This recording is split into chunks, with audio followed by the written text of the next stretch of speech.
ఆ యువ నాయకుడి కోరిక నెరవేరనుందా? అంతా అనుకున్నట్లే జరగబోతుందా? కుమారుడిని రాజకీయంగా నిలబెట్టాలన్న ఆ సీనియర్ కల ఫలించబోతుందా? ఇందూరులో పెద్దాయన వారసుడికే లైన్ క్లియర్ కాబోతుందా?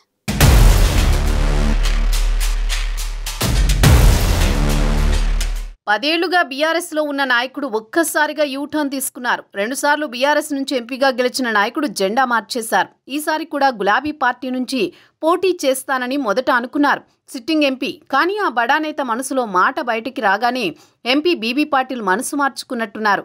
ఒక్కసారిగా యూటర్న్ తీసుకున్నారు.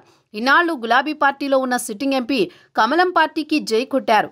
బీఆర్ఎస్లో టికెట్ డౌటేనని గ్రహించి ముందే జాగ్రత్త పడ్డారు. బీజేపీనే తనకు పర్ఫెక్ట్ అనుకున్న కమలం పార్టీలో చేరిపోయారు బీబీ పాటిల్.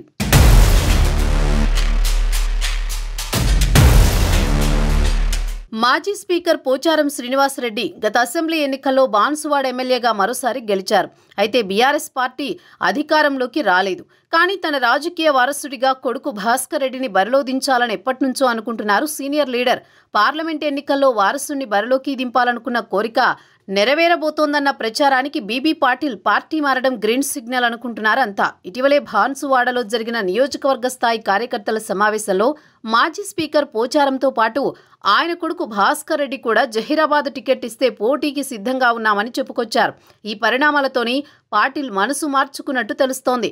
పోచారం ఫ్యామిలీకి కామారెడ్డి జిల్లాలో మంచి పట్టుంది. పైగా గత పార్లమెంట్ ఎన్నికల్లో బీబీ పాటిల్ తక్కువ మెజారిటీతో గెలిచారు. కాంగ్రెస్ అభ్యర్థి మదన్ మోహన్ రావుపై కేవలం 4,000 మెజారిటీతో బయటపడ్డారు. అది కూడా బాన్సువాడలో వచ్చిన ఓట్లతో BB Patil గట్టెక్కారు.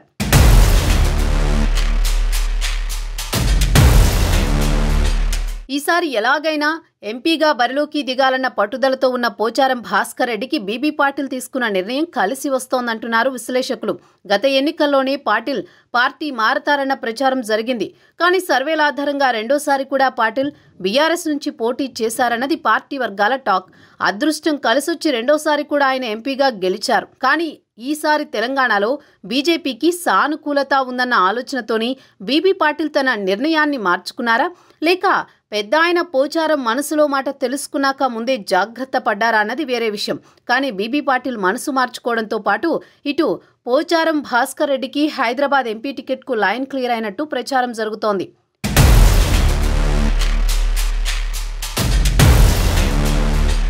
Sitting MP Patil party మారడంతో జహీరాబాద్లో బీఆర్ఎస్కి బలమైన అభ్యర్థిగా తెరపైకొస్తున్నారు పోచారం భాస్కర్ రెడ్డి. పోచారం ఫ్యామిలీకి పార్టీ టికెట్ కేటాయించే విషయంలో ఎవరికీ ఎలాంటి అనుమానాలు లేవంటున్నారు. రాష్ట్రంలో అధికారం కోల్పోయిన గులాబీ పార్టీకి సిట్టింగ్ సీటు జహీరాబాద్ని నిలబెట్టుకునేందుకు భాస్కర్ రెడ్డి సరైన అభ్యర్థి అనే ప్రచారం జరుగుతోంది.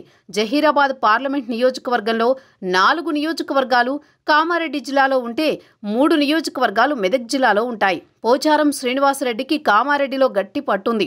ఇది ఎంపీ ఎన్నికల్లో అన్ని విధాలా కలిసొస్తుందన్న ధీమాతో పోచారం ఉన్నట్టు తెలుస్తోంది. సో బీబీ పాటిల్ పార్టీ మారడం వెనుక కారణాలు ఏమైనా పోచారం భాస్కర్ రెడ్డి కోరుకున్నది జరిగే అవకాశం 100% కనిపిస్తోందంటున్నారు రాజకీయ విశ్లేషకులు.